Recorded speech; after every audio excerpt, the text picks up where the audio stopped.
Samantala sa punto pong ito ay makakausap naman natin si Mika Ortega, anak ng pinaslang na environmentalist at mamamahayag na si Doc Jerry Ortega. Magandang tanghali sa iyo, Mika. Si Connie Season ito. Magandang tanghali po, Ma'am Connie. Ano ang reaksyon ng inyong pamilya ngayong nasa bansa na muli yung magkapatid na sina Joel at Mario Reyes? Ngayon po para sa pamilya namin, talagang isang malaking paghahanda para sa laban sa nahaharapin natin. So sa amin ngayon talagang tutok lang at pagmamatsyag. Talagang kinakailangan tutukan, kinakailangan na malaman namin kung ano yung mga nangyayari, yung mga updates, ganyan. Kasi yun nga po, yung mga hiniling namin before, kinakailangan po na walang special treatment. So far, okay naman po. At kinakailangan nga malipat sa Palawan ng magkapatid. So far, meron naman po mga reports na ililipat na nga po sa Palawan. At kinakailangan din pong harapin nila sa korte itong kasong ito. Yun po yung mga focus ng pamilya ngayon. Pero syempre, Ma'am Connie, meron din syempre yung mga hindi natin may iwasan, nararamdaman din yung pamilya.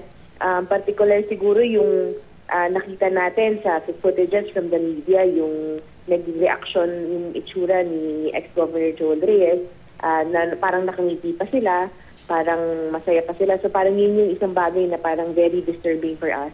As a family na kilala namin itong taong to. Siya ay nagnakaw ng limpak-limpak na salapi sa Palawan. Siya nagpapatay sa aking ama at nakikita natin ngayon na huli siya at parang masaya pa siya. So parang syempre meron pa rin po kaming agam-agam dahil kilala po namin sila bilang makapangyarihan, bilang may pera at alam po namin na gagawin nila ang lahat ng makakaya nila para po hindi sila makulong. Okay, balikan ko yung statement mo na yan na dahil nga kilala sila bilang makapangyarihan, may impluwensyang pamilya. Kayo hubad sa inyong pamilya, papaano nyo gagawan ng paraan naman para talagang matutukan at mapatunayan ninyo yung sinasabing ang akusasyon dito sa dalawang magkapatid hanggang sa huli? Sa amin po talaga napaka-importante na harapin nila ito sa korte. Feeling po namin kasi kapag hinarap na ito sa korte dahil napakalakas ng ating ebidensya, mas mahihirapan na talaga silang patunayan ang kanilang ang kiniklaim nilang innocence.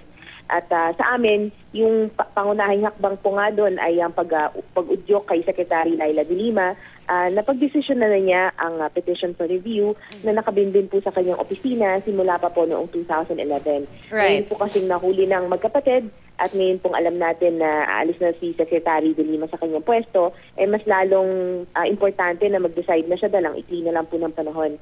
At para po hindi na po maging issue ang teknikalidad at yung pamilya namin, mag-focus namin yung energy namin at yung attention namin doon lang po sa Regional Trial Court, hindi na po sa Korte Suprema. Oo. Reaction lamang din kasi nauna lang nabanggit sa mga report na sinasabi nitong magkapatid na sila daw ay hindi nahuli kung hindi kusa silang sumuko doon sa Malaysia. Anong reaksyon niyo dyan? Yan nga po, naririnig din po natin yan. Kailangan po kasi ma-confirm sa amin yan ng kapulisan Kasi tinanong po namin before yung CIDG, yung sinasabi po nila, hindi po nahuli daw. So sa kami, kailangan i-confirm muna sa amin ng authorities kung ano po ba talaga totoo. Una po yan.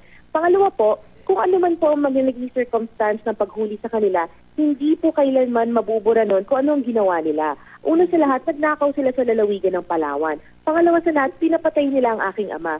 Pangatlo sa lahat, tumakas sila sa batas ng 3 taon at nagtatago sila. Kahit ano pa man po ang naging circumstance ng paghuli sa kanila, hindi po mababago noon kung anong ginawa nila noon. At hindi po mababago noon ang hangad ng aming pamilya at ang mga Palawenyo na mabigyan ng hustisya ang pagkamatay ng aking ama at parinayin po yung mga Palawenyo na niloko nila. So yun po, hindi naman po nagbabago at patuloy pa rin po tayo na naghahanap ng kasagutan na makulong ang mga salarin. Meron ka na bang idea, Mika, o napahayag na ba sa inyo kung more or less kailan ba magsisimula itong paglilitis? Ang alam pa lang po namin ay baka nga dalhin po sila sa lalawigan ng Palawan either today o baka po next week. So yun po yung mga bagay na inaabangan ng aming pamilya. Pagdating po doon, parang meron pa pong proseso ng pag-release ng court order para po malaman kung saan sila i-detain na. At tingin po namin para sa CPGN nga po ng party point sa sila i-detain. At pagkatapos po, bago pa lang po natin malalaman yung magiging procedures. Kasi kami, minamanage din namin po yung expectations namin, Ma'am Connie. Expected din natin na lalaban din talaga itong magkapatid. So I don't know if mangyayari sa lalong madaling panahon yung pagharap sa korte. Mika, syempre iba yung nakikita mo lamang yung kanilang mga mukha sa TV. Kanina nabanggit mo nga na talagang disturbing in your words, yung nakikita mong pagngiti pa nitong dalawang magkapatid habang nakaharap nga sa media at nang kasama yung mga pulis. Pero iba syempre, Mika, kapag nakita mo lalo ng personal. Ano sa tingin mo ba yung meron ka bang balak na talagang kausapin pa ito kung sakasakali magkita kayo ng personal? Ang pagkikita po siguro na personal ay isang bagay na hindi namin may iwasan sa pamilya namin. Ito po siguro mangyayari talaga kapag sila po inarraign na sa korte. Kapag harap-harap na po sa korte, yun po yung isang okasyon na hindi po may iwasan. Sa katunayan po, Ma'am Connie, hindi po namin kayang malaman kung ano magiging reaksyon namin, kung paano kami magre-react, ang mga emosyon. Kasi ang hirap dahil siguro mabubuhay ulit yung sakit at bighati ng pagkawala ng isang mahal sa buhay.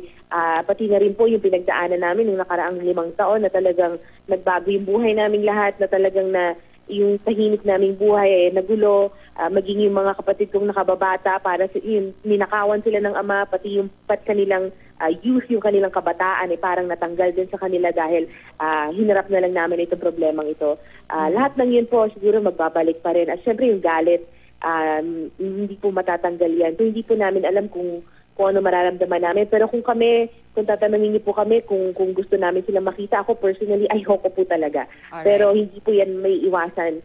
Lalo't higit dahil kailangan nating bantayan to, kailangan talagang makulong ang nagpapatay sa aking ama.